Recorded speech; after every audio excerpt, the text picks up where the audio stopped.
Mate. Good afternoon, ma'am.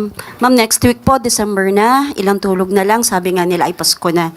Pero ma'am, may sinasabi po si DTI Sec Roque na kasya na raw ang 500 pesos para makapaghanda sa Noche Buena.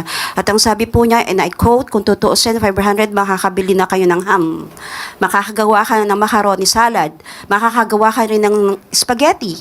Depende rin po yan kung ilan yung kakainin. Hindi naman siguro pwedeng pagsabay-sabayin. Pwede isa. Pwede ham siguro. Meron namang murang ham. Meron, di ba? Yung per shape, mura lang yun. Well, anyway, hindi ko po yan masasagot sa ngayon dahil mismo po, ang DTI sa ating pagkakaalam ay magkakaroon din po ng scheduled press briefing.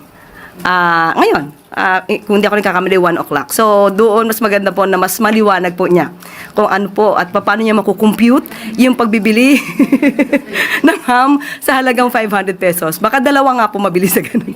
Pero ma'am, sa tingin nyo, kasya po ba ang 500?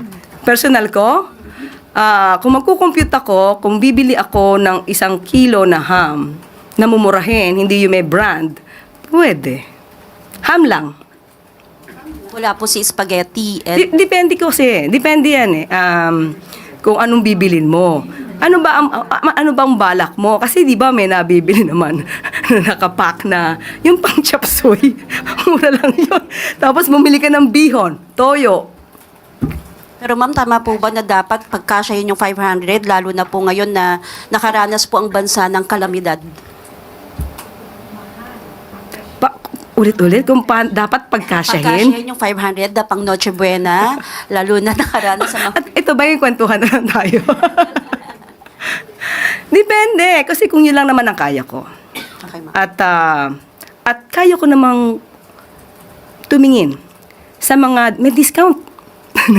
May mga grocery stores na may discount. Pag malapit na yung, let's say, 3 months na dapat mabenta na ito lahat, depende po yan si diskarte. But still, sabi ko, hindi po ako sasagot in behalf of DTI dahil magkakaroon po sila ng kanilang press briefing. Thank you po, ma'am.